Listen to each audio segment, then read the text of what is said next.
Hannah Cornelius was a vibrant and promising young woman from Stellenbosch, South Africa. Born on February 12, 1996, she grew up in a loving and supportive family. Her mother, Anna, was a teacher, and her father, Willem, was a magistrate.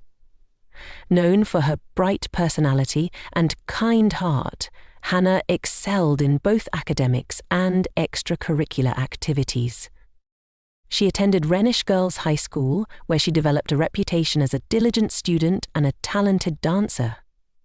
After graduating, Hannah pursued a degree in humanities at Stellenbosch University, focusing on languages and cultures. She was particularly passionate about studying Afrikaans and Dutch, driven by her love for literature and linguistics. Hannah was also deeply involved in community work.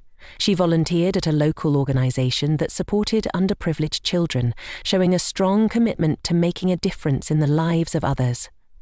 Her friends and family described her as someone who could light up a room, always willing to lend a helping hand and offer a kind word. In her personal life, Hannah enjoyed spending time with friends, exploring nature, and attending music festivals. Her love for adventure and new experiences defined her as a free spirit.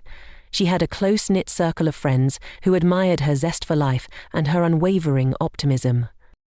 On the night of May 26, 2017, Hannah Cornelius, then 21 years old, spent the evening with her friend Cheslin Marsh, a fellow student at Stellenbosch University. After socializing with friends, they decided to head home. Around 3 a.m. on May 27th, Hannah offered to give Cheslin a ride to his residence in her blue Volkswagen City Golf. As they arrived outside Cheslin's residence, the two were ambushed by a group of 4 men: Vernon Witbooi, Geraldo Parsons, Eben van Niekerk, and Nashville Julius. The men threatened them with knives and forced Hannah into the driver's seat, while Cheslin was shoved into the back. They drove off with the 2 students, beginning a harrowing sequence of events. The captors initially drove to a secluded area near Crayfontaine. Along the way, they robbed Hannah and Cheslin of their belongings, including cell phones, bank cards, and cash. They beat Cheslin with bricks, leaving him unconscious and severely injured, before abandoning him in a remote area, believing him to be dead.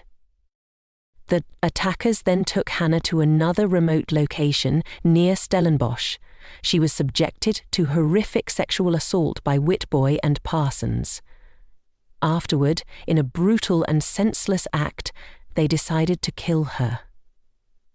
Parsons forced her out of the car, placed a large rock on her head, and crushed her skull. Hannah's body was discovered later that morning by a passerby. The gruesome scene shocked the local community and set off a high-priority police investigation. Meanwhile, Cheslin, despite his severe injuries, regained consciousness and managed to find help. He provided critical information to the police about the attackers and the events leading up to the crime. The investigation quickly gained momentum. Police tracked down the suspects using a combination of surveillance footage, forensic evidence, and stolen items.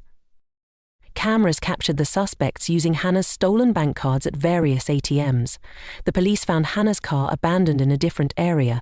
DNA evidence linked the suspects to the vehicle, and Cheslin's testimony was instrumental in identifying the suspects and reconstructing the crime. Within days, all 4 suspects were arrested. The trial began in 2018 in the Western Cape High Court, where the 4 men faced multiple charges, including murder, rape, kidnapping, robbery, and attempted murder. Cheslin Marsh testified about the events, offering a harrowing account of their ordeal. Vernon Witbooi, Geraldo Parsons, and Eben van Niekerk were found guilty of all major charges, including Hannah's murder, and Nashville Julius, who played a less direct role, was convicted of robbery and kidnapping. Witbooi, Parsons, and van Niekerk received life sentences for murder, plus additional years for the other crimes, and Julius was sentenced to 22 years in prison. The case sparked widespread outrage in South Africa, highlighting issues of gender-based violence and crime.